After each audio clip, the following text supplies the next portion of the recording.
हम लोगों ने अभी तक श्रृंगार रस पढ़ा। आज हम लोग दूसरा रस पढ़ेंगे, हास्य रस।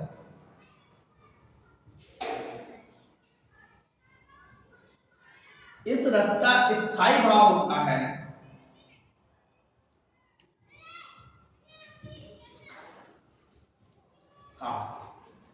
दोनों में अंतर क्या है पहले ये समझते हैं। हास्य मतलब इसका होता है हास्यने योग, हास्य का भाव। नहीं, एक परिभाषा देख लेते हैं और इसका स्थायी भाव क्या होगा? हास्य। क्या होगा? हास्य। अब बहुत ज्यादा रस की परिभाषा रखने का दिमाग पे प्रेशर नहीं। किसी टॉपिक को पढ़ने से, किसी टॉपिक को पढ़ने से, किसी दृश्यादि को देखने से मन में जो भाव उत्पन्न हो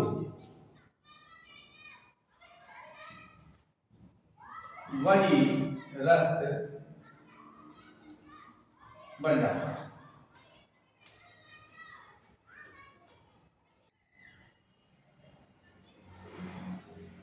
तो किसी टॉपिक को पढ़ने से, किसी दृश्य आदि को देखने से हृदय में जो भाव उत्पन्न हो वही रस बन जाएगा। यदि हास्य का भाव उत्पन्न होता है तो हास्य रस बन जाएगा। करुण का भाव उत्पन्न होता है, करुण रस बन जाएगा। क्रोध का भाव उत्पन्न होता है, क्रोध रस बन जाएगा। कोई परिभाषा बहुत बड़ी नहीं है कि किसी टॉपिक को पढ़ने से, किसी दृश्य आदि को देखने से मन में जो भाव उत्पन्न हो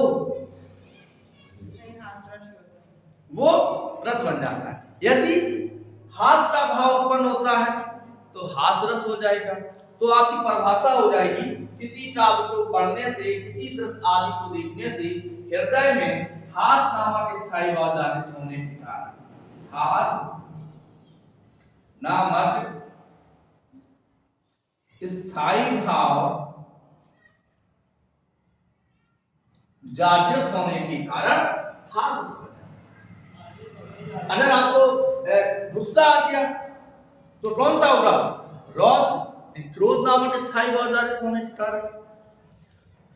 दुख हो गया, चेहरा उतर गया, रोने लगे तो क्या हो जाएगा? शोक, दुख।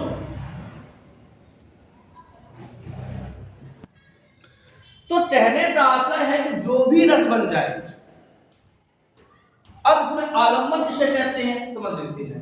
तो परिभाषा समझ में आ गई कि किसी काव्य को पढ़ने से, किसी दृश्य आदि को देखने से मन में जो भाव उत्पन्न हो, यदि मन में हास्य नामक स्थायी भाव जागृत होता है तो हास्य रस होता है। अब हास्य रस को देख लेते हैं कि हास्य रस का आलम्बन कौन हो सकता है। सबसे पहले आलम्बन विचित्र वस्तु, प्राणी या कथन। विचित्र वस्तु, प्राणी या कथन।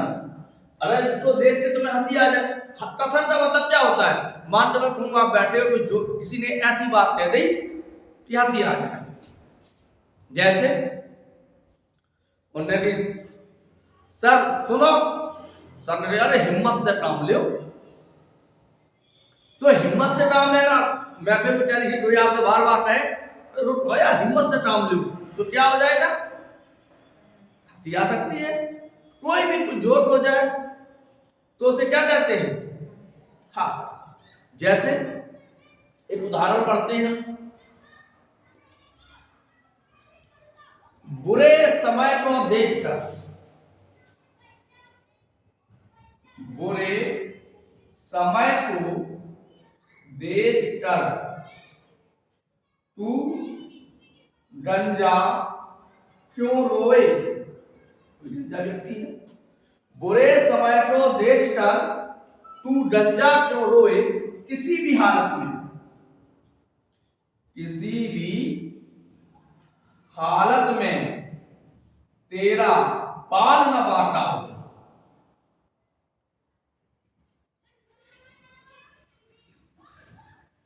किसी भी हालत में चाहे जितनी आफत पड़ जाए, डंजे को कौन सा बाल बात हुई है। तो या आलम्बन कौन होगा, गंजा व्यक्ति, क्योंकि उसके सर पे बाल नहीं है। तो अब आलम्बन हो गया। आश्रय किसे कहेंगे, जिसके मन में आश्रय,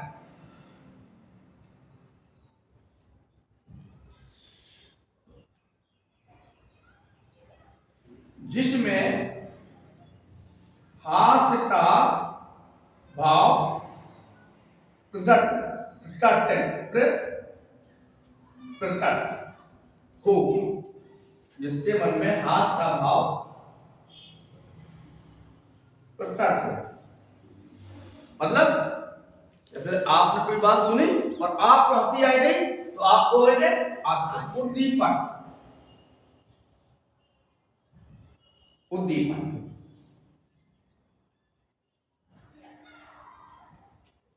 आलम्बन की चेष्टा है। थोड़ी देर के लिए समझते हैं उदाहरण। हम किसी दूसरे को उदाहरण देके खुद पे उदाहरण देते हैं। मान के चलिए कि हम यहां आए पढ़ाने और हमारी वेशभूषा क्या है, एक आंख में निरंतर काजल रहे, एक में रवि, दो कलर के जूता पहन ले, एक बाँ यंत्र समेट ले, एक समेट ही नहीं है। अब चुटिया टाइप के ऊपर टोपी ओपी डाल के और बढ़िया सी मूछें और बनाए के राजा राजा अब आई गई, यानी विदूषक जैसी। तो जोटर तो देखा, अच्छा साधारण से जोटर तो विदूषक तो देखिए तो क्या हंसी आती है, नहीं आती है। हंसी तब आएगी जब वो क्रियाकलाप करेगा, जब वो अपनी चेष्टा करेगा, मुंह बिरवाएगा, हंसाने की आपको चेष्टा करेगा, तो उसकी जो चेष्टा होती है वो उद्दीपन है। उसकी चेष्टा क्या होती है, उद्दीपन। चलो आलम्बन, आश्रय, उद्दीपन। अनुभव, अनुभव क्या हो सकते हैं इसमें बताओ।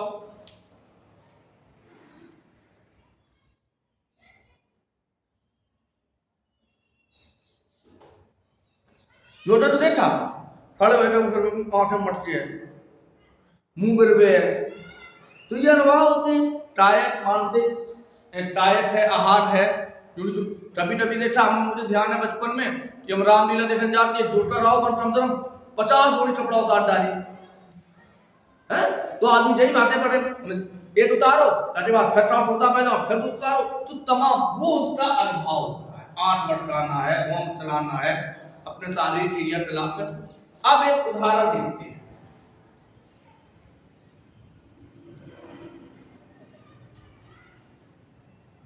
हाथ रस का उदाहरण,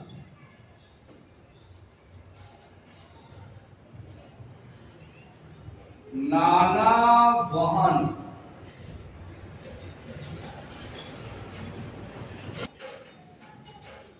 नाना वहन, नाना वेशा,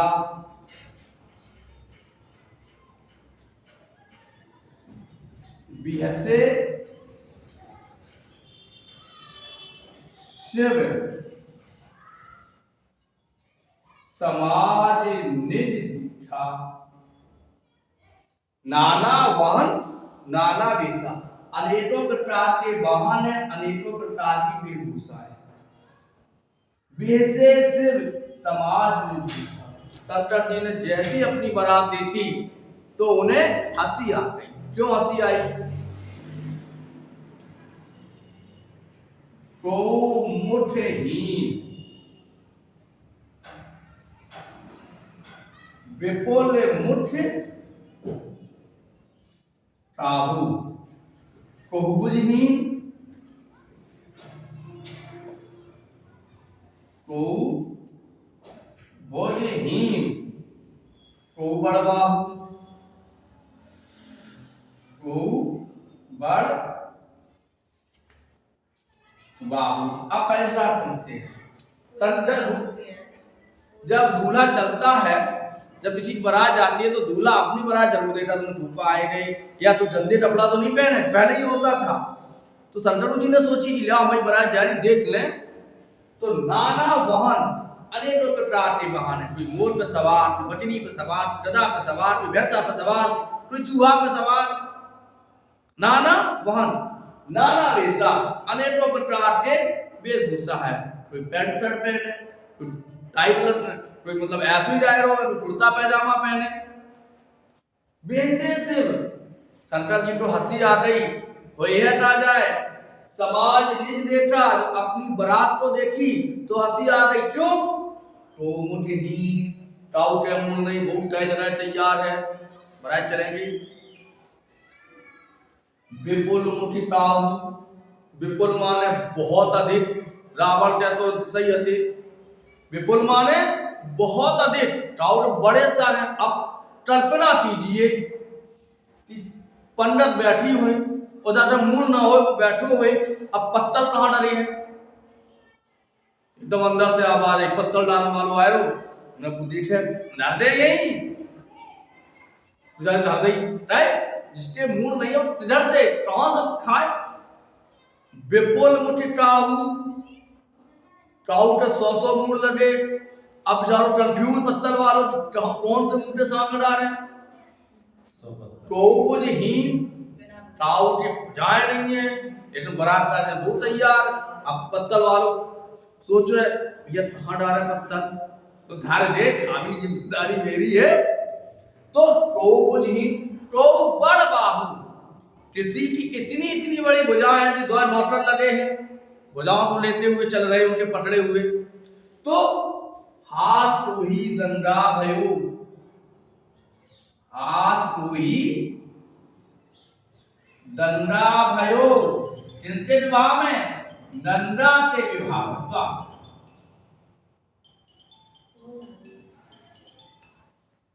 शीश पे गंगा हंसे, भुजानी में भुजंगा हंसे, और हास को ही दंगा भयो, नंदा के विवाह में। दूल्हा दिगंबर था, दिगंबर का मतलब जिसकी दिशा ही वस्त्रों, आज तो और में नाना बाबा कह दू। अब लोग बारात देखने गए हुए हैं, क्योंकि पहले पुर के बाहर, नगर के बाहर बारात होती थी, तो दूल्हा देखते आए। हास को ही दंगा भयो, नंदा के विवाह में।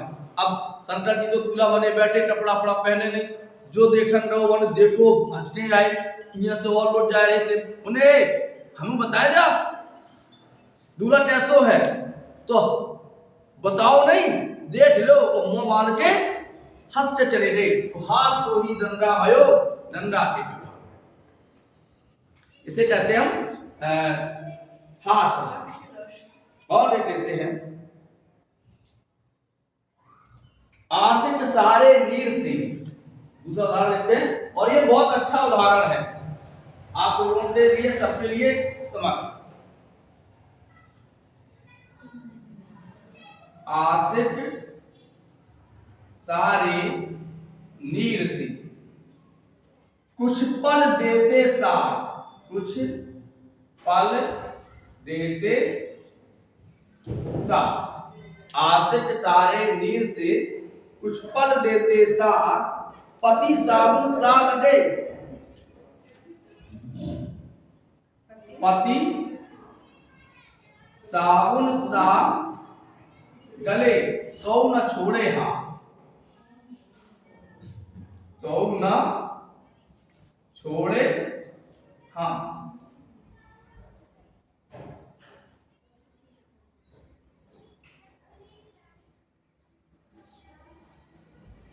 अब देख लेते हैं, आशिक सारे नीर से, नीर किसका पर्यायवाची है?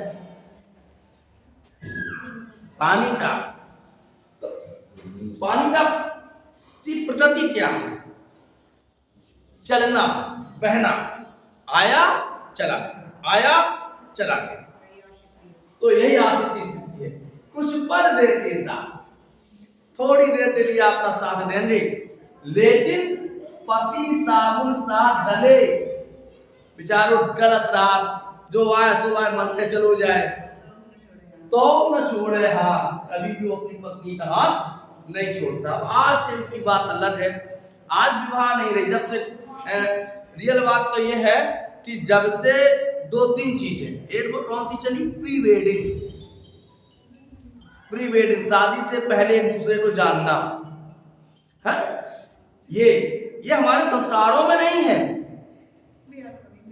अरे अपने यहाँ बहुत होते हैं। अब आप कभी गेस्ट हाउस में जाइए तो लड़के लड़की की पहले ही फोटो लगी हुई मिलती है।